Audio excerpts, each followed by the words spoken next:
Welcome to the podcast.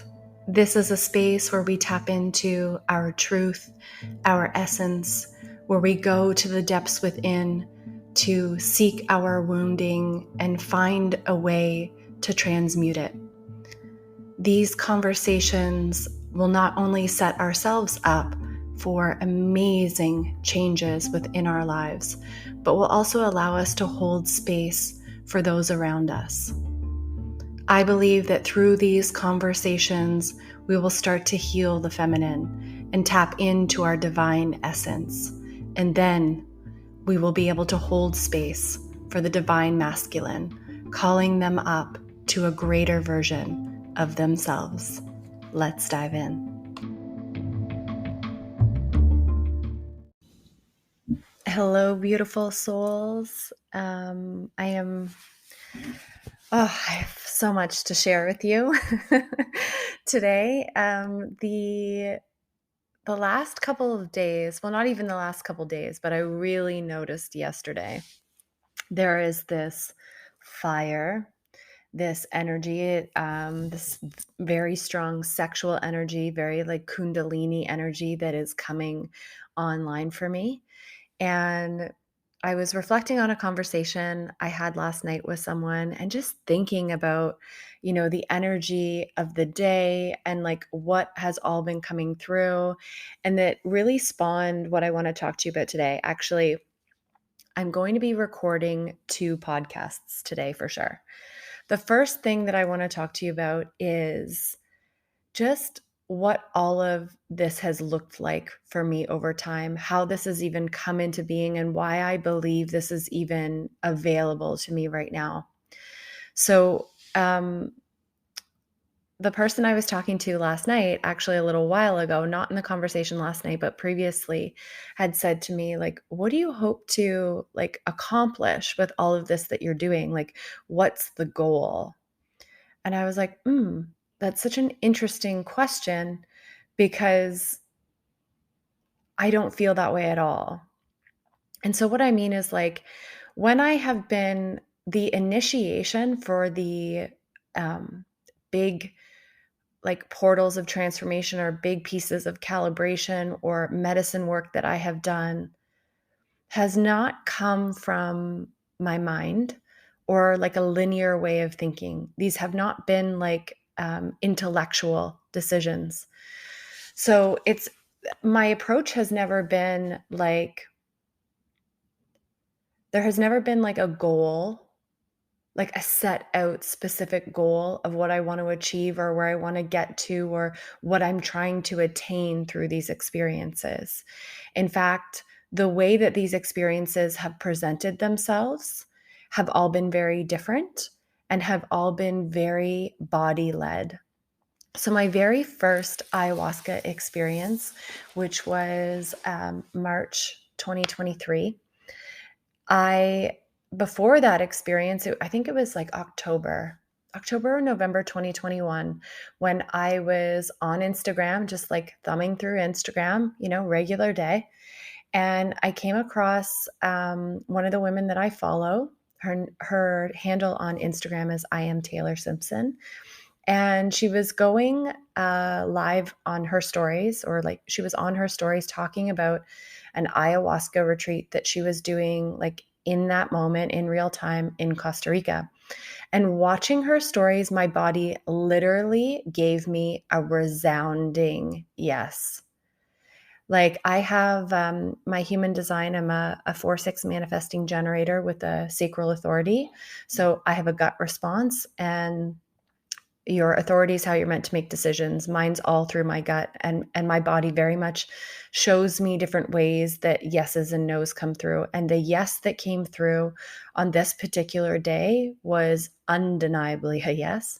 And it was like one that could not be ignored. I don't even know. So since then I have felt this type of resounding yes. But previously, I don't know. I can't think of another experience where my body was this clear, this loud, this obvious. So I watching her stories, it actually created a little bit of confusion. I was like, yes, yes to what? Like this journey, this medicine journey is going on right now. Like I can't get to Costa Rica in 24 hours. There's like a process to getting into these things, there's like, there's steps to actually be able to go to these experiences. So it really kind of like made no sense to me. But this is one thing I will share, and we're not going to go too deep into human design, but especially, the things that the wisdom that our body has and the way that it shows up and the things that it leads us towards doesn't always make sense. And that's particularly true for manifesting generators, or even just somebody with a gut response.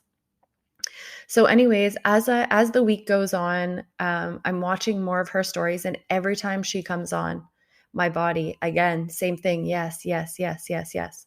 So I waited a little bit till the end of the week, where she was almost like recapping about the experience, and I messaged her and asked her whether or not there would be another one coming up, and she let me know there was one coming up in March, and on started that process. When I signed up for that experience, I bawled my eyes out. I dropped to my knees in like deep sobbing, crying. It felt like the only experience that I had in my body that was similar to that was losing my dad, and the grief that I felt and the collapsing that I felt through that. It was a little bit different, but like the physical representation of like what I looked like in the moment was very much that. But the feeling that I had within me as I was crying was one of wild expansion. And what the knowing or the understanding that kind of came through for me at the time is like my body, it was clear that my body understood like what I had said yes to, what I was tapping into. And I was in my mind, I was so confused. Like I didn't really understand what was happening. Like I understood what was happening. I understood that I was crying and like, but I didn't really understand like why. It wasn't, again, this wasn't even like an intellectual decision. This was very much a body led decision.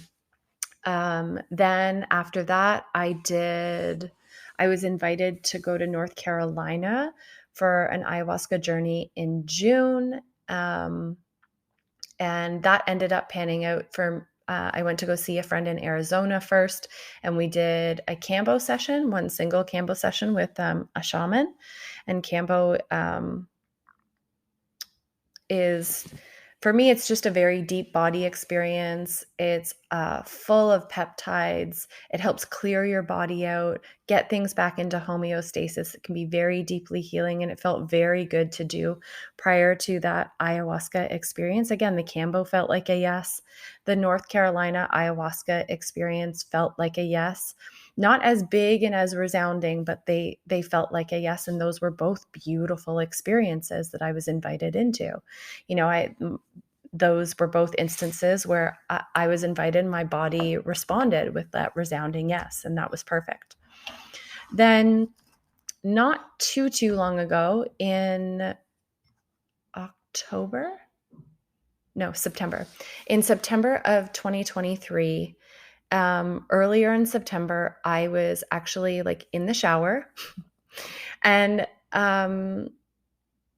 so whenever I receive messages through my channel, or like wisdom that feels like from my guides or source or universe, like doesn't feel like it's coming from me, I'm often doing something. I'm like driving, I'm in the shower, I'm doing yoga, like my body is like partially occupied.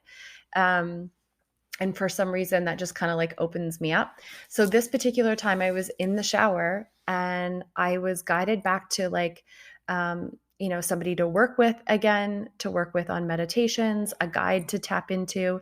And then the next thing that came through was like, Cambo, go back and do Cambo. And I was like, okay. And then I heard 3 sessions in a row. And I was like, I don't even know. Like, I don't even know what that means. So I get out of the shower, and I'm like the first 2 things that came through made sense, like connecting with this teacher that I had worked with before, and connecting with the guide, like that all made sense to me. Like I knew how to do that. But this one I was like, "Ugh, I know Cambo is available to me. I don't know if like 3 in a row is even a thing." So I messaged the shaman I had worked with before in Arizona and just asked her. I said, like, I was very honest with her, told her what came through and asked her what was available. And she shared with me, like, yeah, that is available. It's called a 3x3. She's like, we have a couple options. We can do 3 days in a row. So one every day for 3 days. She's like, or we can do 3 back to back. And right away, as soon as she said that, my body, again, a resounding yes to 3 back to back. And so I was like, okay, 3 back to back. And so ended up booking that for later in September. Now that experience, again, very much like my first ayahuasca experience. After I booked that experience, I I was just like, I was like bawling my eyes out. It was so emotional and so intense. And it was also kind of like in my mind, I didn't really know what to expect because I actually, at this point, had already had a 3 day intensive shaman experience booked with that shaman for December. So, like, this came very like, not out of nowhere, but like kind of out of nowhere. It wasn't anticipated. And even that deep shaman experience, like as I'm recording this, it is the end of October. And so I haven't done that deep shaman experience yet. I have done the Cambo experience. But that deep shaman experience, when I met with her to talk about it, that was again a resounding body yes. Actually, it was so much a yes that my feet were tingling, my whole body felt like it was energetically expanding. And I tend to get those responses when it's a very clear, like, source or universal yes. And so, at this point, I have already like committed to and paid for the deep intensive in December. And I go through this Cambo experience, and it is another intense experience. And I share all of this because it's not, well, just to offer up my experience. You don't necessarily need to know what it is that you want to tackle in these experiences.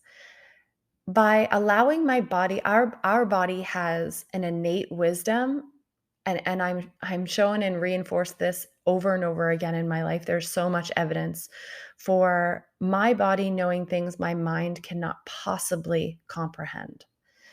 My mind is very good at figuring out things that are in the forefront or in the moment, but its ability to project and see things beyond the evidence that it's had from the past, or really like calibrate to the realm of potentiality, is extremely limited.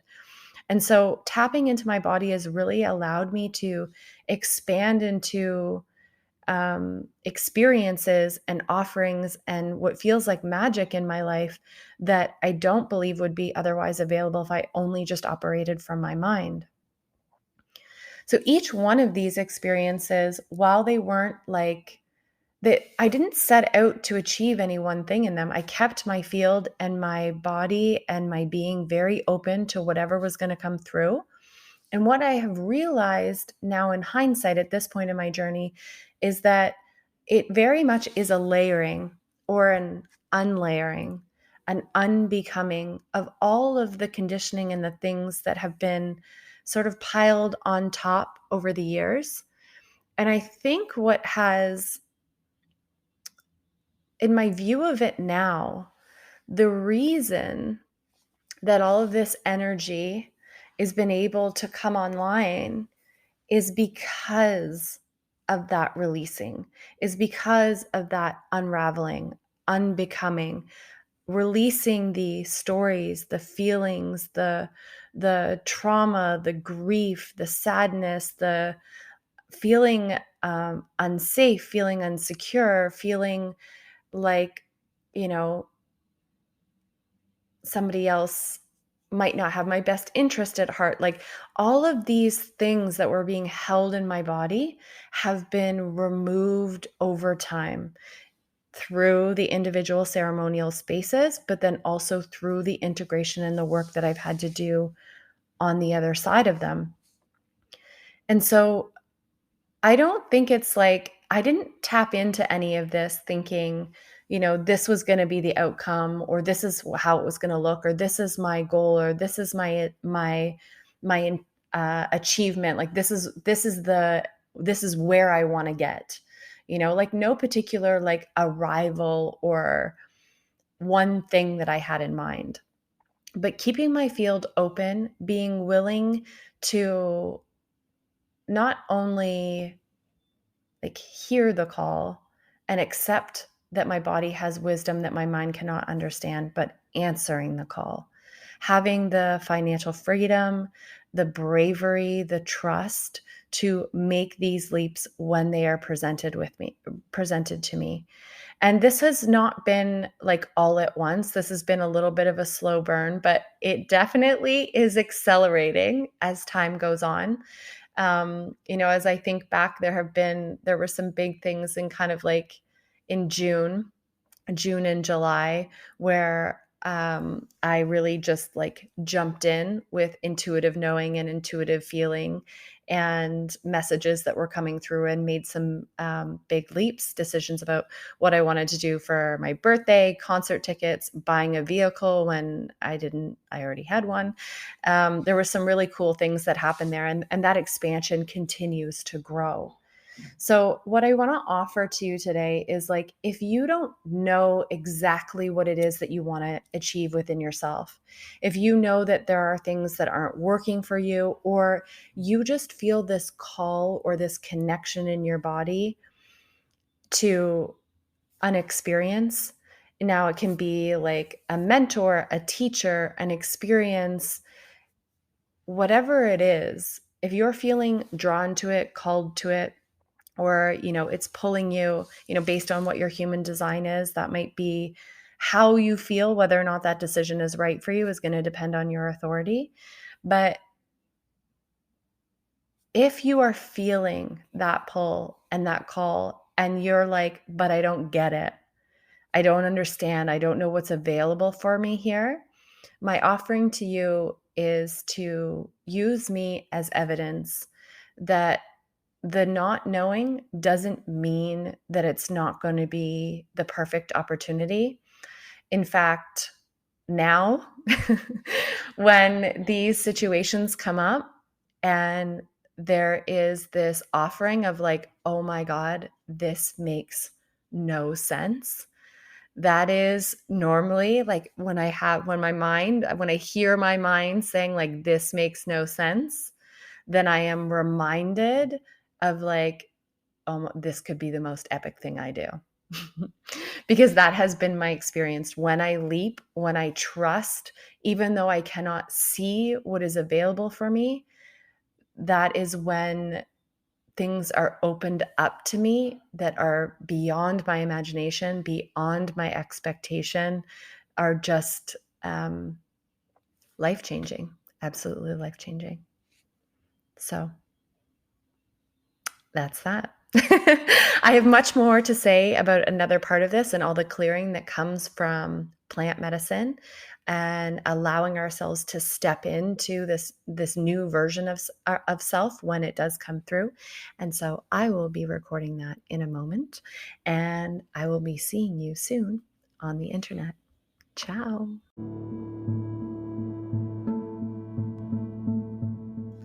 Thank you for listening.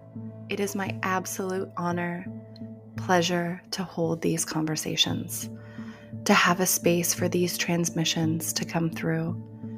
It is my belief that through these conversations, we start to heal ourselves and send ripples out into the world.